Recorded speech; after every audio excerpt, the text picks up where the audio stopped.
Le Haut Conseil du dialogue social est l'institution dans laquelle on retrouve les représentants des travailleurs, qui sont au nombre de 10, les représentants donc, du patronat, également au nombre de 10, et une représentation de l'État. Je suis aidée dans ma mission par un secrétaire exécutif et assistée également par 3 vice-présidents qui respectent également le tripartisme. Donc un vice-président patronat, un vice-président État et un vice-président travailleur. Les missions telles que définies dans le décret qui crée et organise en même temps le fonctionnement du Haut Conseil du dialogue social consistent à mettre en œuvre et de permettre de faciliter l'avènement d'un climat apaisé en mettant les parties au dialogue, en concertation, en échange sur les problèmes qui concernent les partenaires sociaux et l'État du Sénégal dans son rôle d'administrer le travail. Mais aussi de former les acteurs pour faire en sorte qu'on puisse prévenir les conflits. Et je pense que là, c'est une mission véritablement importante puisque nous voulons travailler sur la prévention. Parce que si vous discutez de quelque chose que vous ignorez, c'est vrai qu'il y aura des malentendus. Et c'est ça qui est à la base donc, du déficit de dialogue social. Et nous avons dit qu'il faut renforcer les capacités des acteurs.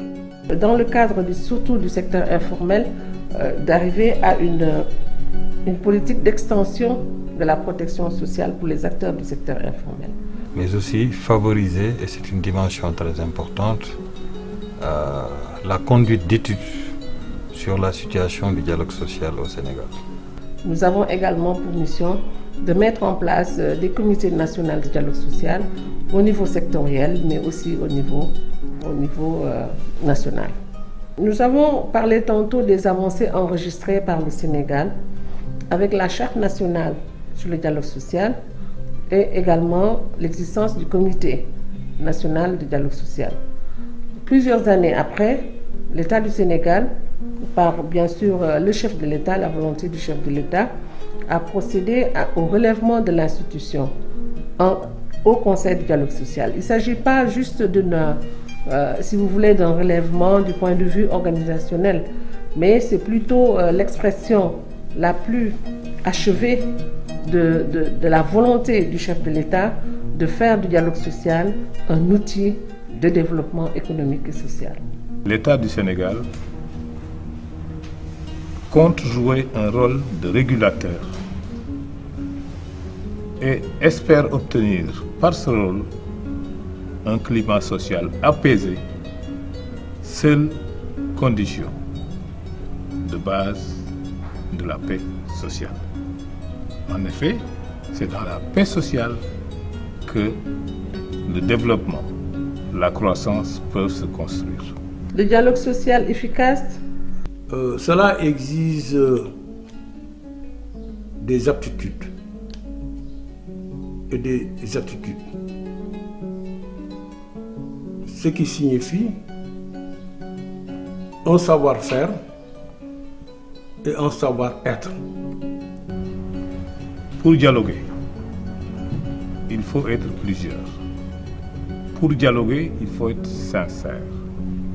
Pour dialoguer, il faut respecter son interlocuteur. Enfin, pour dialoguer, il faut aboutir le plus possible à un consensus ou à un accord permettant de mettre à plat toutes les difficultés que traversent les parties au dialogue. Les techniques, c'est la discussion. La discussion, bien sûr, avec différentes étapes, puisque nous avons la facilitation, nous avons la médiation et nous avons des types de négociations collectives.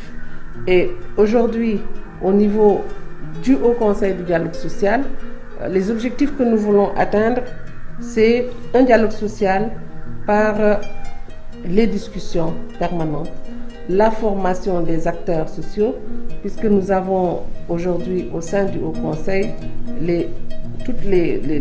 tous les mandats tripartites. Nous avons le patronat, nous avons les travailleurs, nous avons l'État, nous pensons que c'est le cadre approprié pour un dialogue social efficace.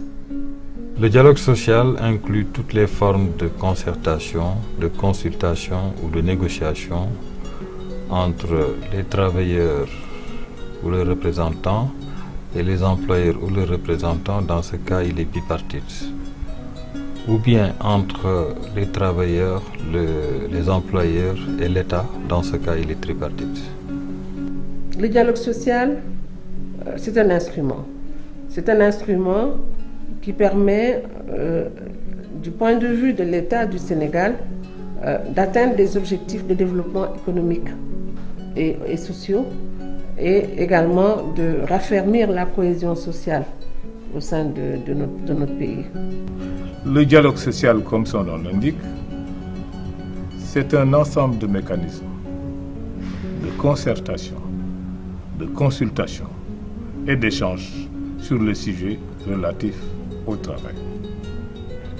L'outil de travail, pour ne pas dire le champ social qu'est le travail, regroupe à la fois plusieurs interlocuteurs, plusieurs acteurs, dont l'employeur lui-même et les salariés.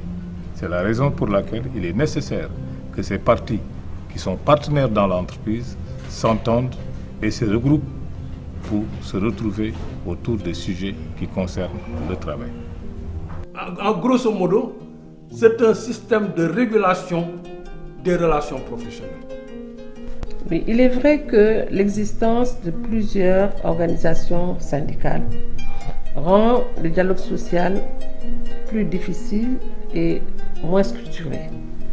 Mais ce qu'il faut retenir, c'est que le Sénégal, par l'organisation des premières élections des centrales syndicales, a pu faire en sorte qu'aujourd'hui, on a noté, enregistré 5 centrales syndicales les plus représentatives, et en tout cas, cela a permis en tout cas de mieux structurer le dialogue social.